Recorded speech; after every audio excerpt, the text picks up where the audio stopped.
Hello, everybody coming in. Just started this webinar a couple of minutes early just to give everybody time to get in and get settled. Get yourself a cup of tea, coffee, get ready. It's going to be a really interesting conversation. So yeah, get yourself nice and comfortable. And we'll kick off in a couple of minutes.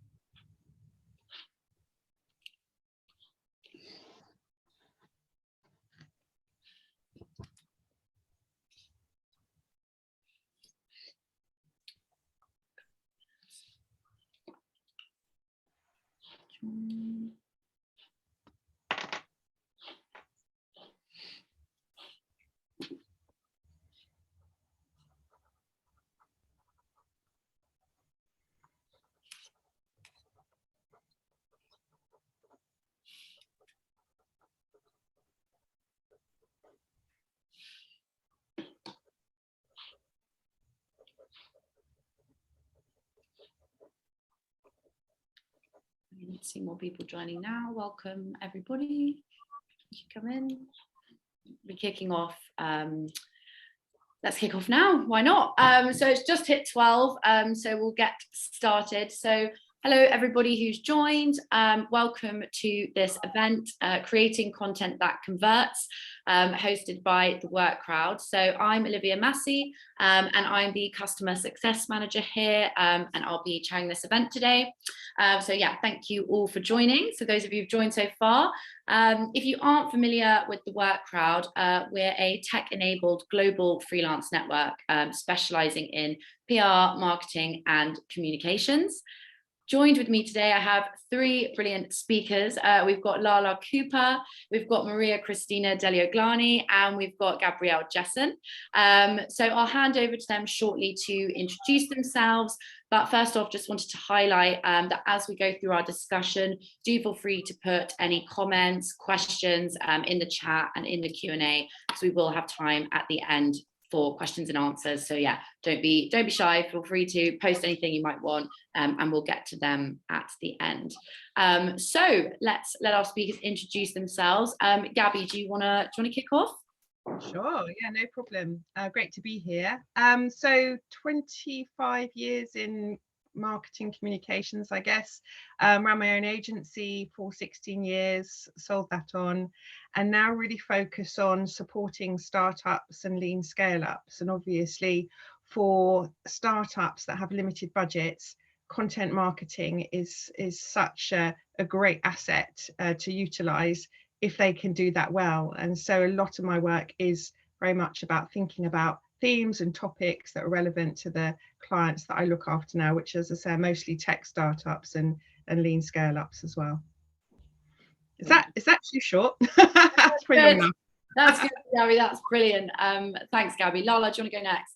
Absolutely. My name is Lala Cooper. I'm a content and communications consultant, and I work at the intersection of brand messaging, communications, and content. I've worked in the industry for nearly a decade now, and launched my own freelance business, Goldline Content, last year. I'm really fortunate in that I work with brands all over the world in a huge variety of industries and sectors, which is really reflective of my experience, all the way from fintech to energy to lifestyle. So really, really pleased with being able to kind of diversify my content offerings and communications offerings in that way. Really pleased to be here. Thank you so much. Maria-Christina, there we go.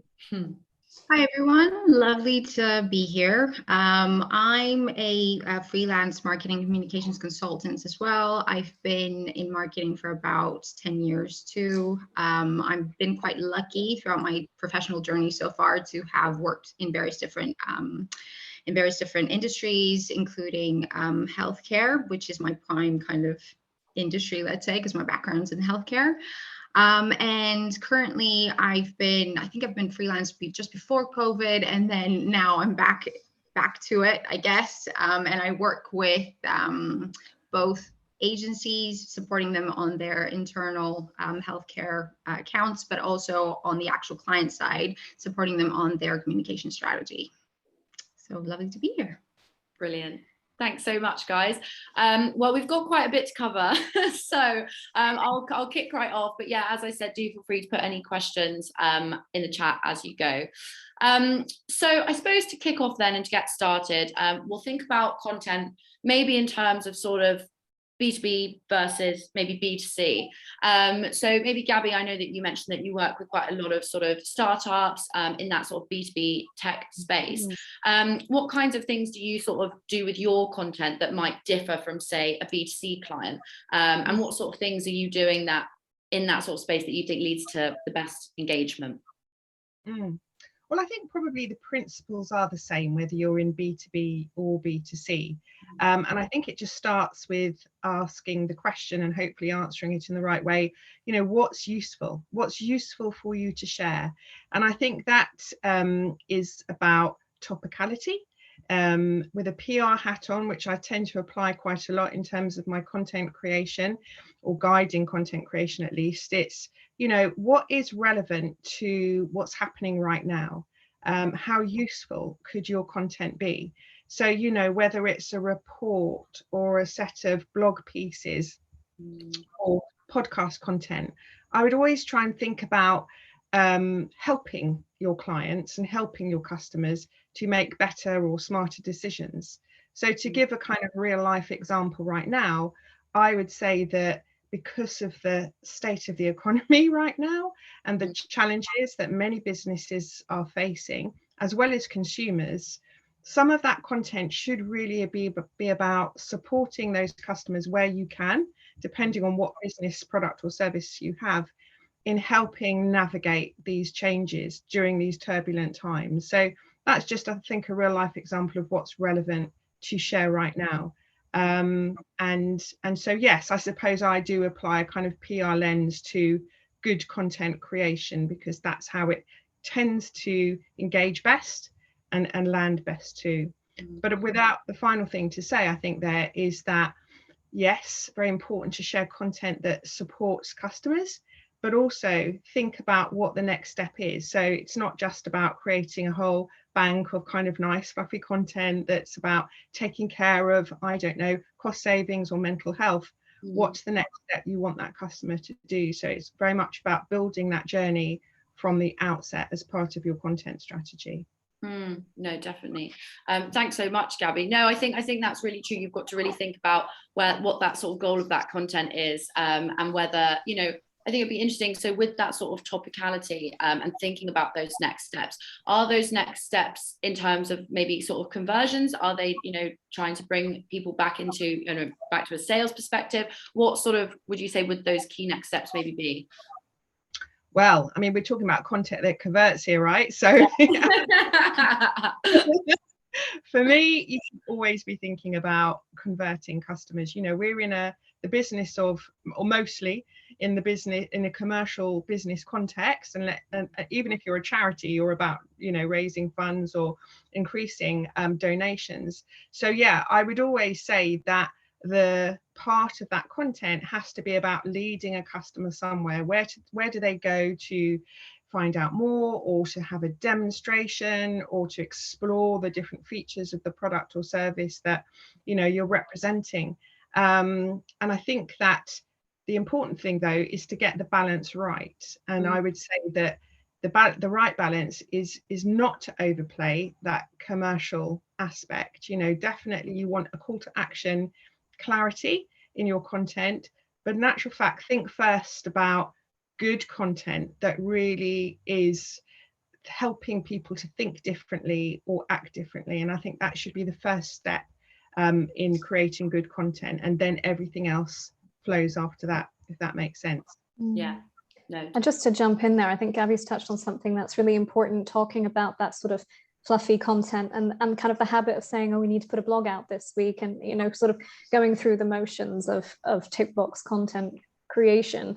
I think for me, that's a great barometer check of saying, okay, well, we're talking about the economy at the moment. There's a lot of content out there about how we can sort of support consumers and support brands. And sometimes that there's overcross and a lot of similarities between the two pieces of content. but also what you're trying to do is not just drive action, you're trying to drive different behaviors. So, you know, kind of compassionate and empathetic content that says, okay, yes, we understand what you're going through and we understand that these are your pain points right now, and here's a possible solution. It's kind of almost pairing the two together to drive a different behavior. So it's not only about kind of providing a solution, as Gabby mentioned, it is also about providing a different mindset almost. You know, for me, it's definitely, I do work a lot with what I would call empathetic content creation, but I want to be able to say that the businesses and the clients that I'm working for are also driving behavior changes and then driving, you know, more positive mindsets that is, you know, led by action. I think that's a hugely important piece of content creation, especially right now. No, brilliant. Thanks, Lala. Maria-Christina, I'd be interested to sort of hear your thoughts on this. I know that you've got a lot of background in that sort of healthcare space. And in terms of that sort of empathetic content, you know, and also sort of driving essentially that conversion, how does that sort of maybe differ in different types in the healthcare space in your experience? I think that the general mechanics and the general kind of thought process is the same. So that doesn't really matter which industry you're in. At the end of the day, your content should be informative, as Gabby has mentioned, and it should drive some sort of change. I think it comes down to the tactics that you can use in each kind of, you know, whether it's a B2B or a B2C kind of campaign, and what you say and how you say it. So healthcare is a highly regulated space. And unfortunately, you can't have as much fun as you could potentially with a more consumer focused campaign. But there are ways to break the mold a little bit. And healthcare has changed a lot since the pandemic, just because they've been forced to change a bit. So I guess the tactics would probably be different in each group, and the way you would speak to your audience. You can't, under no circumstance, for example, directly market a drug or a medtech company, medtech product, because that's against the rules. But you can discuss the actual disease area, position the company as being leaders in a specific space, shout about specific breakthroughs that they might have had, if that's something that they can share at the time, because it does depend whether the data, for example, has been shared or not. But when we talk about patients, things get a bit more challenging. So anything that you say needs to be informative. So things like awareness campaigns, driving awareness about specific disease like breast cancer, which it's awareness month next month, for example, in October. You want to inform patients of what to look out for, what to be careful of, and then drive them, make them their action to be to either go and speak to their doctors, because I think that we're all kind of a bit guilty of just typing in our symptoms on Google and just waiting to make our own kind of diagnosis. That's not the way to go, because it could be a million things. Or to just keep, you know, encourage patients and everyone to take ownership of their health and do what they need to do when they need to do it. That's what I think. No, brilliant. No, I think that's interesting, sort of chatting about that sort of what's your goal, and in that sort of call to action, like what is that goal? And I know that obviously differs from business to business, but is there sort of any overarching differences in those sort of calls to action, I suppose? I know that maybe on that sort of consumer side, especially if it's like small business and it's directly to the consumer, the call to action would be going by the product. But obviously in that B2B space, the call to actions really do differ. So I don't know if you guys had any thoughts on sort of maybe the best routes you found in terms of, you know, channeling that next sort of step. Yeah, and I think that's a good point, that often B2B purchases are much more significant and more long-term, and also involve a number of different stakeholders in an organization. You're not just buying a kind of new fragrance. So I think it's really important to respect that time and consideration that your potential customers need to make. And so you just need to think, I think, in terms of a sort of traditional sales funnel, that at the top of it is this lovely piece of content that draws people in because it's got some great headline content that is very relevant for the decisions and the problems that they're trying to solve at that moment. and then having looked at that content as an opportunity to perhaps have a demonstration or speak to somebody. And I actually think that personalization piece around selling products is more important now than ever before. I think before, you know, everyone was embracing the automation, that you go from one step to the next step and it's all automized and very little, you know, humanity involved. I think there's been a little bit of a step change now, and I think that speaking to a human, having those consultative conversations in B2B is super important. I mean, account-based marketing is a lot of that. That's a whole nother topic for another day. So yes, I think just maintain a funnel that has easy steps, but keep the humanity, because at the end of the day, you're helping that business resolve significant challenges, and it's not just a kind of one step consideration. There's a number of conversations that have to take place to ultimately get that customer to purchase that product or service, which I said before in B2B is often fairly significant. No, brilliant. Did you have anything to add to that, Lindsay, or just agree? I was just going to say, no, I totally agree. And one thing is, obviously, I think we've got a very distorted kind of opinion that, oh, if it's B2B and we're talking to a business, it's something that doesn't really have feelings, or it doesn't have, you know, at the end of the day, you're still speaking to people. So we often revert down to that logic-driven route, whereas I think emotion does come to play a little bit there as well. Again, it depends on what stage the business that you're talking to are. I guess the bigger organizations might have a bit more of a process-driven type mentality versus something a bit smaller that's closer to the heart. And there's more layers to peel. So it's almost like unpeeling an onion, because you have to go through a lot of cycles in order to get to the end user. But completely agree with what Gabby covered there. Yeah, and I think as well, it does obviously touch, as you say, you know, on who your decision makers are. You can create a piece of content and know that it will speak to one specific decision maker, but know that they also have 2 or 3 people that they need to go to. And it's why I talk a lot with my clients about the importance of things like email sequences and familiarizing yourself with the process of email sequences and it being a potential solution. And I'm not trying to get into the weeds of something that can be technical and it can not be technical. But actually, I think that understanding that a lot of the time these processes aren't linear in the way that maybe traditional marketing has sort of almost demonstrated that they are, and that it can be a little bit more of an organic process.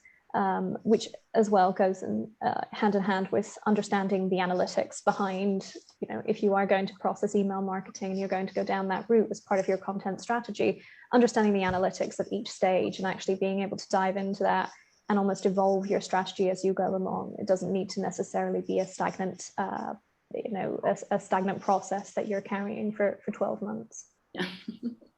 No, please don't do that. Oh, I definitely get that. I think it's interesting what you said, what you all said there, is sort of with that B2B space, making sure that you keep that human element and keep the emotion and the empathy, and sort of going back to what we sort of initially started on. In terms of that sort of then emotion and I suppose creativity in the B2B space, maybe sort of in terms of looking at sort of maybe social media content. I mean, we could probably go down a bit of a rabbit hole here, but you know, maybe sort of, Gabby, how would you sort of suggest adding that creativity in terms of social media, maybe in somewhere, for example, like LinkedIn, where there's a lot of noise, especially sort of recently as it's becoming more and more, like, you know, everyone's on it. Yeah, I think that's a good point. And I think actually LinkedIn, I'm sure everyone will agree, have really upped their game in terms of providing better platforms, better opportunities to share different formats for content. And you know, I kind of love where LinkedIn is at the moment and the opportunities that it gives you and the insights as well. And I think that,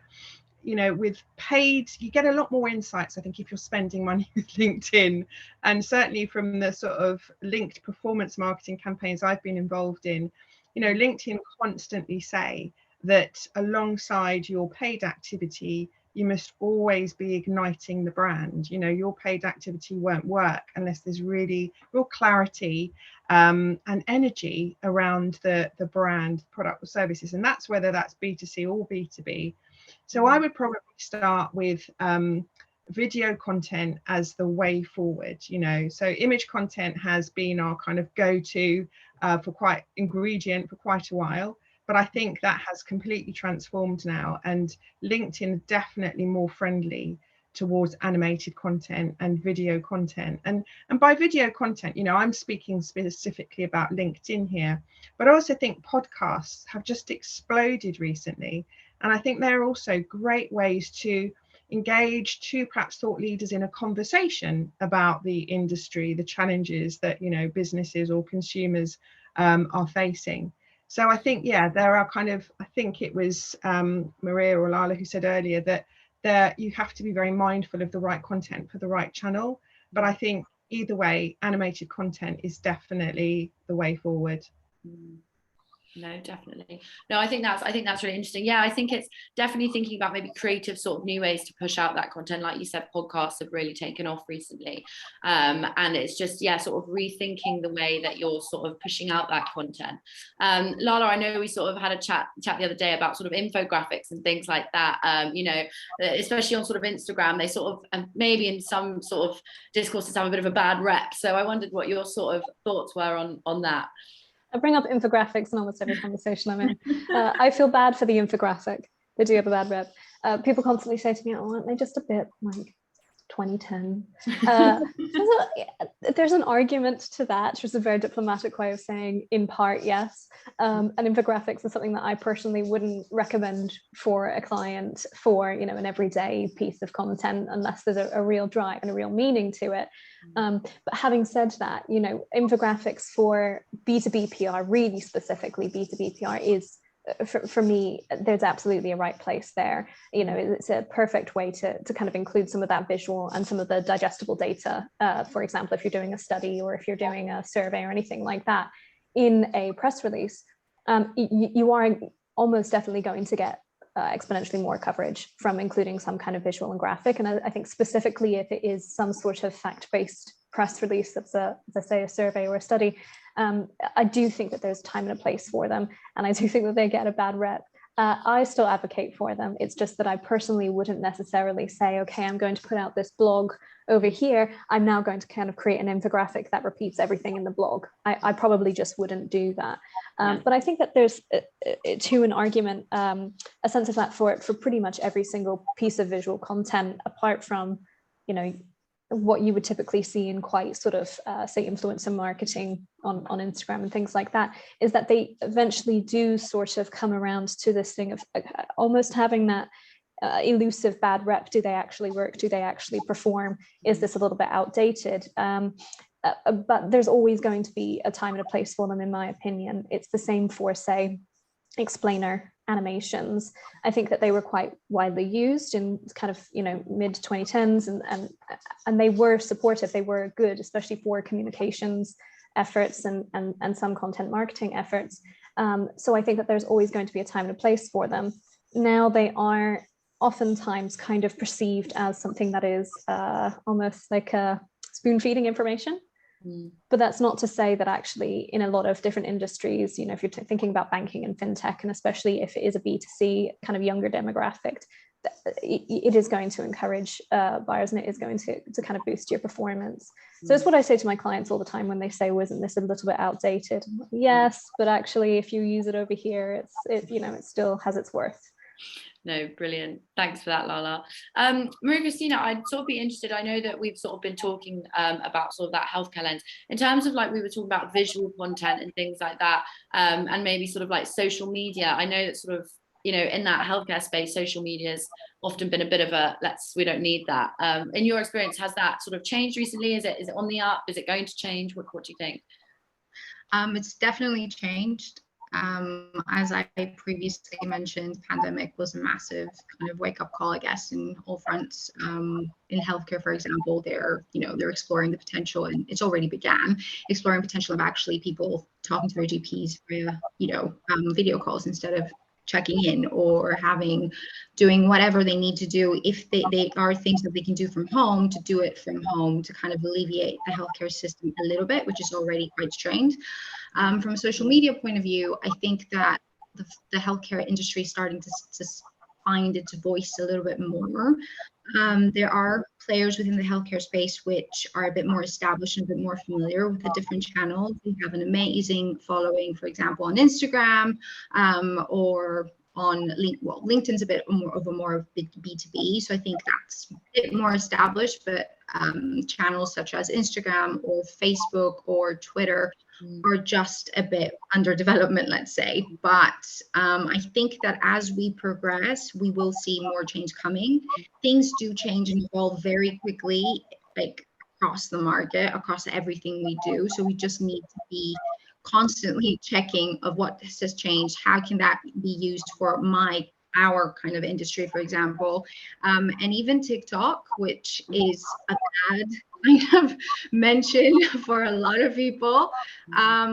It's more down the route of entertainment, I'd say, as opposed to social. But predictions have shown that healthcare will start to kind of incorporate that if it's right, because if it's not, you're not really adding any value for anyone. But we already see doctors, for example, sharing their own kind of videos in terms of different symptoms, especially in a bit more light environments like dermatology, for example, just giving their insight, providing their insights and tips on TikTok. And I think that is going to change, and I wouldn't be surprised if we see more social media channels rising in the next couple of years and changing even more. No, definitely. I think it's interesting as well that sort of all of that sector is also coming more into that social media side. I think it ties in with what we were all talking about earlier, and I think will become a bit of a theme, is that brand empathy and that sort of front facing, you know, we are an empathetic brand, we're there, we're accessible. And I think especially with apps like LinkedIn, with Instagram, Facebook, they are making brands much more accessible. And so I think that's definitely sort of going to be a bit of a key theme as we go through. Just sort of while we're on the topic of social media and sort of pushing out content via social media, how concerned or how valuable do you think brands should be with sort of the likes, the followers, so-called sort of vanity metrics? What do you think? They are something that's important or not? I don't know. Gabby, do you want to maybe kick off with that? What do you think? Well, yes, I think that there's, your metrics are very dependent on what you're trying to achieve, right? So setting out what good looks like at the beginning of your content marketing strategies is really important. But I think, if you're talking about an early stage startup that doesn't have an online community or any followers, in actual fact, follower numbers are really important. And if you're perhaps creating a beta product that you want some feedback on, having a small community of followers that become your first stage trial customers and loyal customers as well in the future is also quite useful. So I think in different circumstances, building a community through followers and likes is important, but I think it's not the only metric. And I think, again, it comes down to what are you trying to do with this content, and if this is about helping achieve business growth, then obviously it's really important that it's more about engagement and clicking on the button, on that call to action button to find out more, or book a demo, or join a webinar, whatever that may be. Mm-hmm. So I know that there's a lot of kind of, oh God, don't just measure, likes and followers, likes and shares. Exactly. But in actual fact, in the business that I tend to be in for startups, some of those metrics are actually quite important because they're just at the early stage of building a customer base. No, brilliant. Oh, Maria-Christina, you go ahead. I was just going to reiterate Lala, go ahead. No, I was just going to say that I agree with what Gabby said, but also even if you are an established brand, for example, you do have a massive following, for example, or whatever that might be, vanity metrics, albeit people think, oh, they're not that important because they don't necessarily measure like ROI or whatever that might be, which is completely appreciated. They shouldn't define your business strategy, but they do provide a snapshot in time in terms of whether the content that you're putting out there on your social, for example, resonates with the audience that you're trying to reach, and if it's working. So if people are interested to what about what you have to say, they will potentially follow you, or they'll give you a thumbs up. It doesn't mean that they will automatically buy from you, but at least, you know, it kind of gives you a bit of an indication that you're actually down the right route. And it's a great way, if you're not necessarily sure about what your value proposition is for a specific product or as a company, or if you're within a period of change, you can test that theory a little bit, either in terms of the message that you put out there, or if you're talking about a specific campaign, you can test the look and feel of it. So you can test images. So it gives you a bit of a guidance, I guess, down that path, and you know how to optimize if something is not working. Yeah, I would absolutely agree with that. Sorry, go ahead, Maria-Christina, you were right there. No, okay, fine.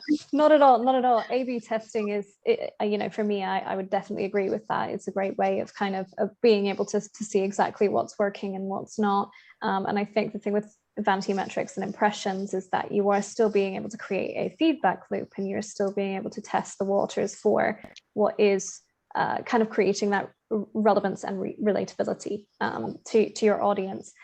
I think my challenge with vanity metrics is that as we kind of progress down this line of content marketing becoming a much kind of stronger and broader and diverse proposition, and it becoming, you know, kind of a fundamental for any and all businesses in a really significant way, kind of in tandem with the economic climate as it is, we are going to need to start being able to demonstrate performance in a very real ROI based way. For me, that's kind of a priority. And my concern is always that impressions can be very transient in some respect. Having said that, you know, I do work with businesses on their internal communications and their membership communications, and content in that way is quite different. And actually measuring it in that way is very, very different. You want community engagement, you want receptive audience members, you want, you know, so measuring it in that respect is very different. And it comes down to, as Gabby said, you know, objective metric outcomes. That's your fundamental kind of algorithm in there. But I've worked with businesses who can get a little bit caught up in impressions and how things look on the outside, when in actual fact it's not necessarily actually kind of creating a positive funnel on the inside. Yeah, brilliant. Thanks. I'm glad you also mentioned sort of those internal communications and that internal content, because I feel like a lot of our discussion is sort of naturally focused on those conversions, you know, from potential customers, potential sales, and it is definitely, you know, worth touching on that, you know, the way that your internal content, it's still really important, and how you sort of think about that and how you measure the success of that as well. And I think that's, yeah, a good point for it. So thanks for bringing that up, Lala. I don't know if anyone wanted to add to that while we're sort of on the topic of internal content. I think Lala's right. I mean, just to endorse what she said around, you know, our industry, whether you're in PR or content marketing or you know, associated things like copywriting, there is this demand now to have better performance metrics, and particularly in PR, you know, the industry has a framework that has been set out by, you know, global PR industries to say, listen, actually, the most important thing that any campaign can probably do is impact behavior or change behavior. And so how are you measuring that as part of your, you know, marketing comms activity? So I do think that we are all moving towards a much sharper focus on measuring really important outcomes, rather than, oh, we got, you know, this amount of likes or thumbs up. It's actually about, how has this campaign contributed to that change that we are trying to implement? Yeah, brilliant. Yeah, absolutely. Internal content, I mean, you know, for me, it's one of the most important things, any kind of internal communications. When we talk about converting, of course, in a very sales way, we are talking about converting leads and that respect, but we are also talking about, as Gabby said, influencing behavior.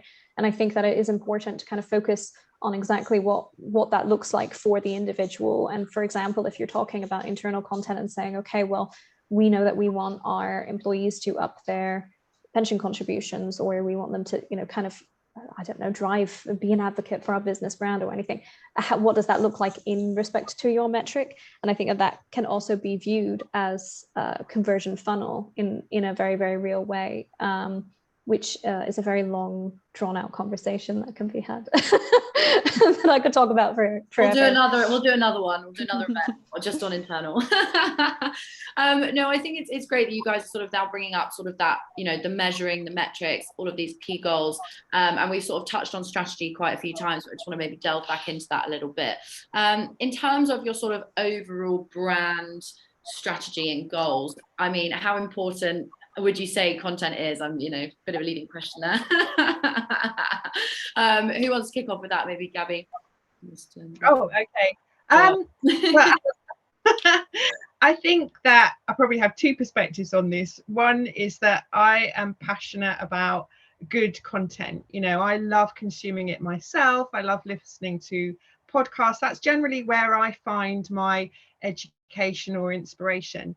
But for the types of businesses that I work for, which I said are generally in that scale up stage, you know, they're B2B, it can be a really powerful tool. And I think it's often overlooked because it's seen as a little bit, I don't know, a bit light touch, a bit fluffy. It doesn't give you that hard data that you get from perhaps a paid campaign, but it's an absolute asset to accompany other types of activities, you know, that you're engaging in, particularly around paid, because it does a different thing.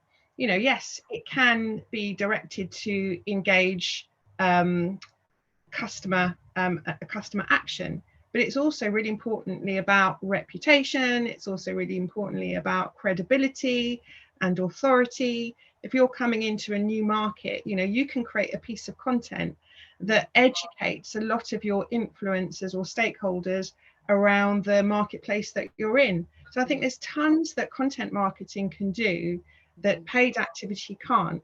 And I wouldn't want to switch one off for the other. I'd like two of those engines working.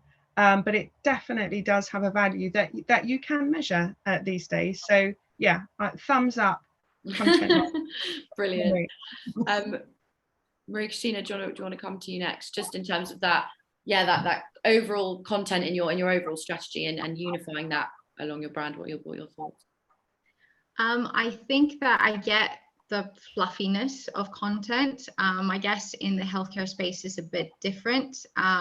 It depends on who you're speaking to, and what you're trying to achieve, again, because knowing your audience is probably like marketing 101, and who you're trying to reach. But I guess it's a great way to show who you are, support your brand, and what your future goals are. So in the healthcare space, for example, you can if it depends on what kind of product or what you're doing, what kind of space you're in. So if you're within the pharma industry, for example, you can easily lead your way towards like a specific disease area, like that might be breast cancer, it might be melanoma, it might be something else.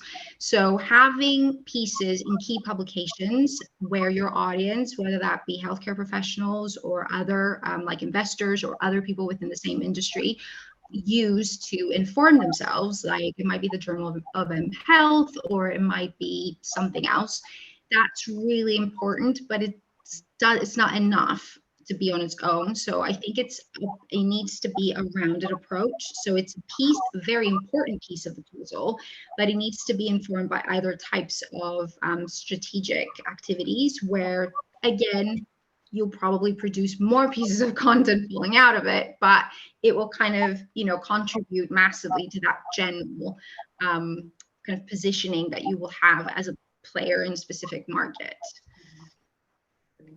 Thanks. Lala, did you want to jump in on any of that? I mean, I live and breathe words, so I really can't give an unbiased answer here.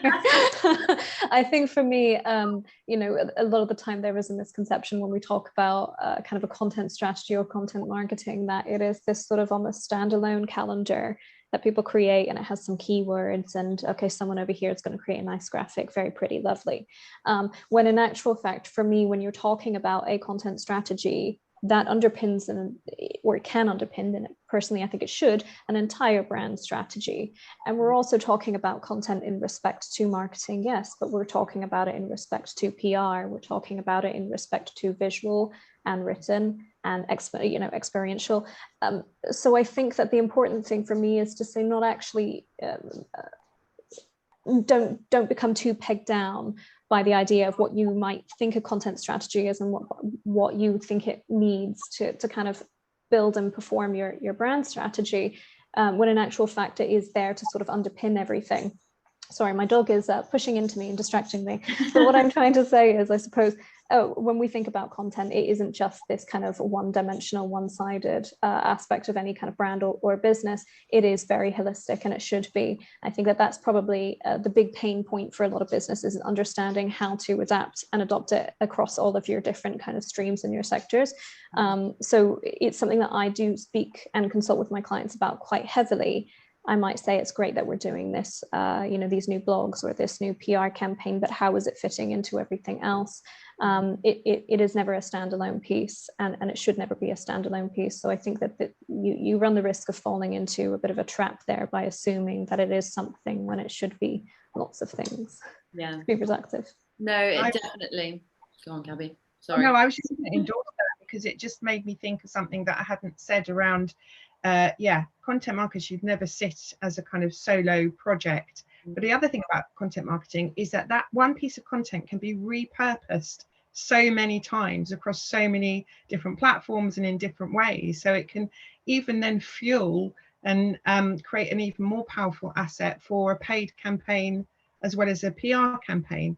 So I think it's the fun bit I love at the beginning is when you've got a vision of a kind of content or a series of things that you want to share, then think about how far you can sweat that, because content can help everything travel and perform so much better as well. No, brilliant. Thanks, guys. So just in terms of timing, we've got quite a few questions. So I thought maybe we'd address some of them. And then if we've got any sort of time left over at the end, maybe sort of touch on maybe your guys' sort of top tips. But if we do run out of time, we can always send them around afterwards. But one of the sort of first questions we've got was sort of going right back to the beginning of our conversation. When we're talking about sort of empathetic content, and they've said, does focusing on empathetic content restrict planning potential? So if your focus always focuses on reacting and what's topical, do you end up sort of playing catch up? Do you know what you're thinking? Yeah, I think that's a great question. For me, it's not necessarily solely a reactive content strategy or tone. It can definitely be proactive. When we talk about empathetic, we can, in a very logical way, we can say actually what we're saying is we're just understanding the pain points. That's all it is. We're understanding the pain points of your buyer or your target audience, and kind of relating to those and providing a solution in a way that doesn't necessarily feel dismissive. I think that's a kind of an important distinction there. So you can absolutely call it empathetic, you can call it completely logical, but your pain points and your objectives are always going to kind of be foundational to any piece of content that you create. So I wouldn't necessarily pigeonhole a brand by saying, oh, you can't talk about that because actually over here people are talking about this, and lots of things can be true at once and lots of things can kind of be priorities at once. Of course, we're entering kind of a different conversation if you're saying that we know that we are pushing something that kind of goes in direct conflict with an ongoing conversation and rhetoric. That is, of course, contentious or challenging, or that's quite a different conversation. So I don't know if that's kind of implied in the question, but I would never say that empathy needs to be solely reactive, and I wouldn't say that it kind of dispels a business's objectives within that. I don't know if that answers the question. I was going to say, did anyone else want to jump in, or do you think Lala did it? Yeah, no, sorry. No? Go on, Gabby, you go. And then I was going to say a really good comprehensive answer. And I think I totally agree. Being empathetic doesn't mean just being reactive. It's also about, planning, and it's got to be in the right tone as well. And I think that what I got quite sort of agitated about is, during the Queen's demise, there were brands just kind of jumping on the opportunity to share pictures of her, and wasn't directly by this, but it was very close. And I think for me that just had a negative reaction. So I think just be careful about being authentic to actually who you are in terms of the type of content that you want to, type of conversations you want to engage with as well. Making sure that your content aligns with your sort of brand tone of voice. Sure. Yeah, your identity. Maria-Christina, did you want to add anything? That's exactly what I was going to say. Okay, brilliant. So we've got quite a few more questions actually, so I'll just go through them. So you've had a question here from someone. They've said, I'm a co-founder of a new mortgage startup. We're launching an app sort of targeting females, and we really want to use Pinterest as a platform. We know that a lot of our TA spends a lot of time on there. So do you guys have any tips in terms of brands promoting their services on Pinterest? I think that's so fascinating, and I genuinely want to know more.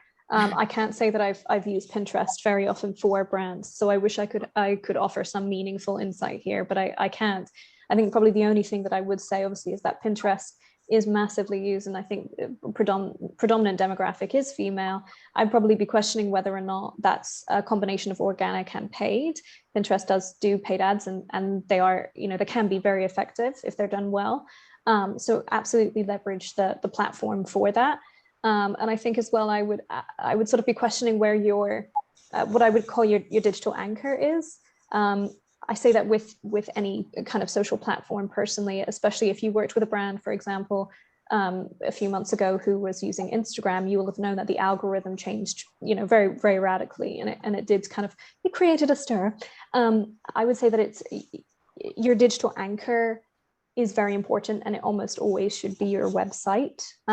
So as long as you're not relying on a social platform, it sounds like you're probably not, then I would say, absolutely go for it. And I really want to know more. But as far as saying that should be your sole or your only kind of main driver online or on social, I don't know if it's necessarily the best strategy. But I'll be doing Googling in a few months because I want to find out. So in terms of Pinterest, last year at some point I did a bit of work for an agency supporting on their B&Q account, which is very consumer focused, doesn't have anything to do with healthcare, but it was quite insightful. So it's quite a visual brand because obviously it has to do with your house and how you can decorate or paint your wall, etc. So for them, Pinterest was a massive driver because people all, as long as you use the right hashtags, people always found inspiration. So they saw the photo, they liked the product, they went to the website. It's just simple as that. But I think that Pinterest these days it has started being used a bit more like a search engine almost. Like the other day I was on there and I was looking for things around Parkinson's because one of my clients is doing something within the Parkinson's space. And I did find like loads of infographics, even if it's just for the point of view of inspiration of how you could potentially be doing something.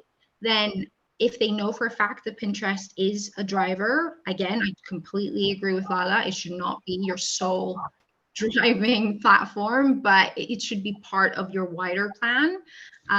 One tip I'd probably say is whatever you do in terms of visual, make sure that that's high res.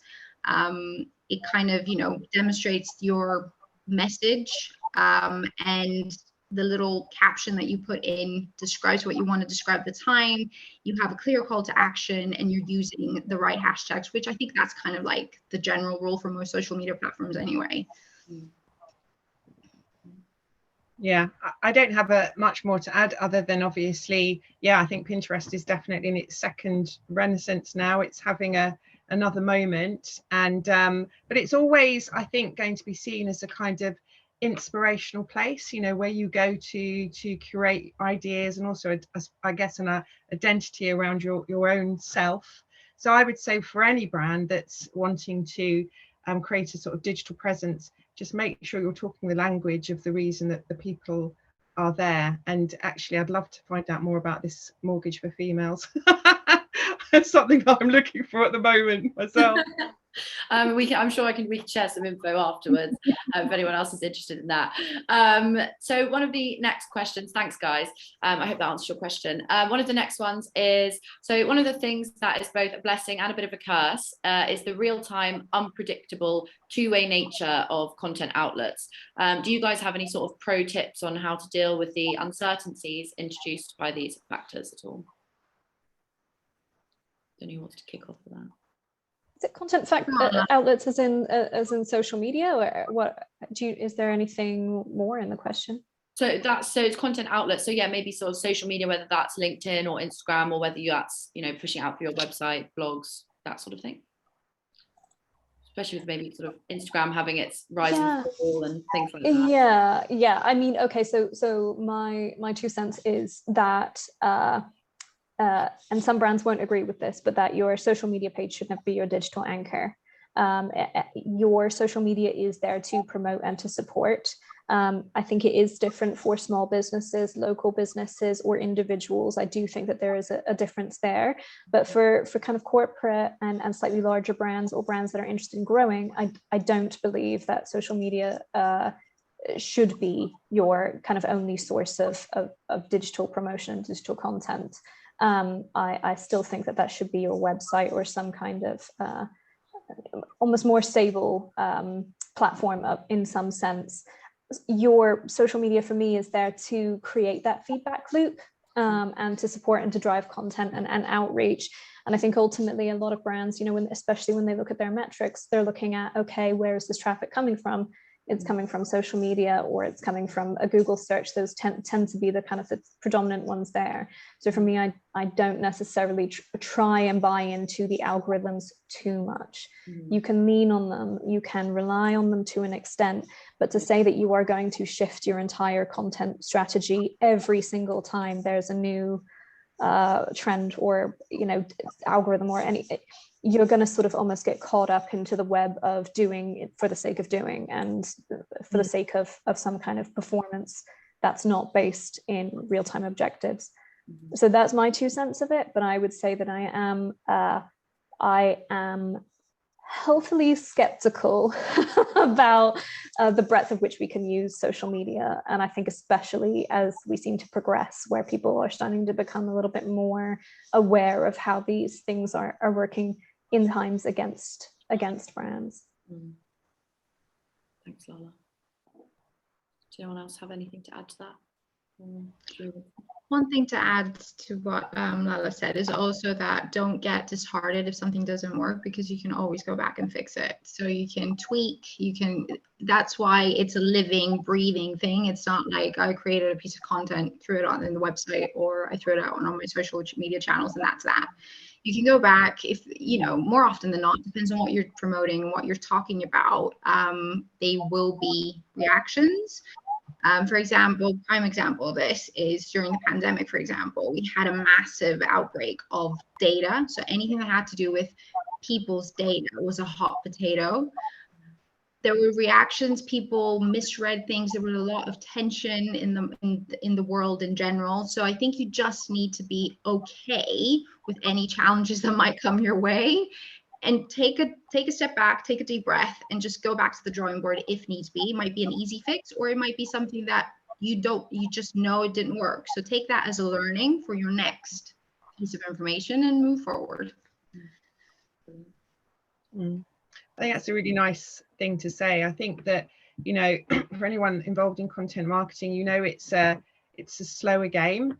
It does take time for you to achieve your objectives. So I think just be kind to yourself, that not everything is going to convert instantly, and just build that into educating the people that you also need to report into, because I think that that's really important as well. Often there's a kind of misperception that a piece of content will just set the world alight and, you know, instantly transform a whole bunch of new customers, but it doesn't really work that way most of the time.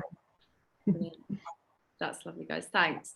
I think we've probably got time for about one more question, and then if there's any other questions that we haven't got to, we'll answer them afterwards and send something around, so everybody gets their questions answered. So there's a question here around if content's sort of moving towards that video visual side of things, how does this affect the use of content in SEO strategy?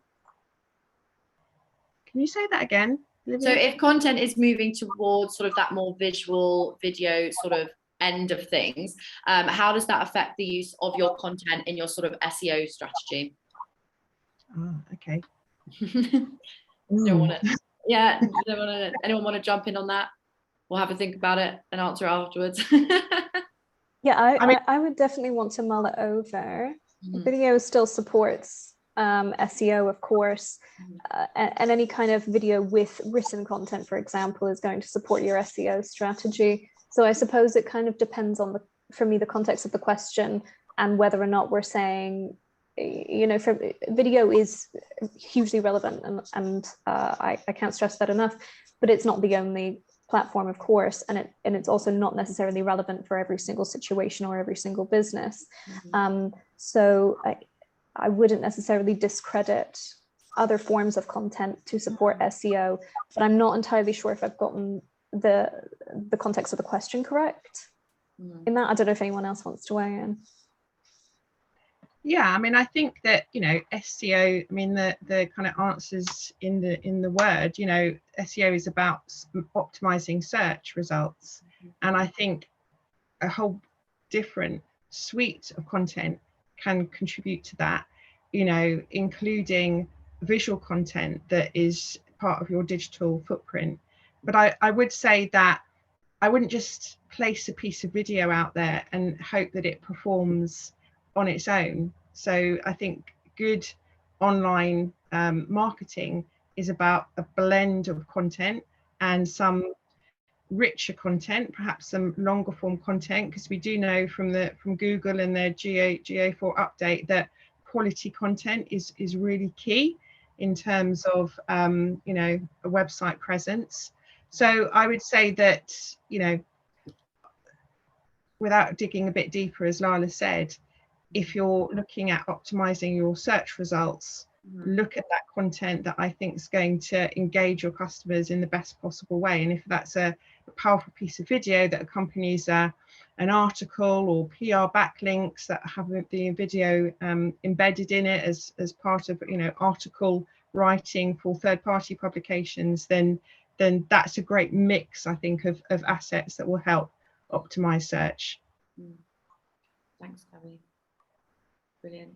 Maria, did you have anything to add? I'm not an SEO expert, to be honest, but I completely agree with what Lala and Gabby covered there. And one thing I'm going to say as well is, and it's something I tell all my customers, is digital is great and it is our main kind of driving force. But I think that because we do receive so much information over digital channels constantly, I think there's still a bit of a place for traditional old school marketing, which up until a few years ago, there might have been something boring or whatever, but now it's not. So I like kind of tying in the more modern with the more traditional and seeing how you can break the rules a little bit without getting in trouble, of course. But at least that gives you a bit of an edge as a brand. So let's not forget those tactics as well. Brilliant. Thanks so much, guys. I am conscious of time, so I'm going to have to bring this to a close, but I'm sure we could have carried on for quite a lot longer. So we'll have to do a part 2. But thanks so much to everyone who's attended, and thank you so much for all your questions. If we didn't get round to your question, we'll answer it afterwards and get that sent out to you so you do get your answer. Thank you so much to our lovely speakers today, Maria-Christina, Lala and Gabby. This has been a really interesting discussion. I've certainly taken away quite a lot of things. So I hope that our attendees have as well. So yeah, thanks so much for joining, and have a wonderful rest of your day, everyone. Thanks very much. Thank you so much. Take care. Bye. Thank you. Bye.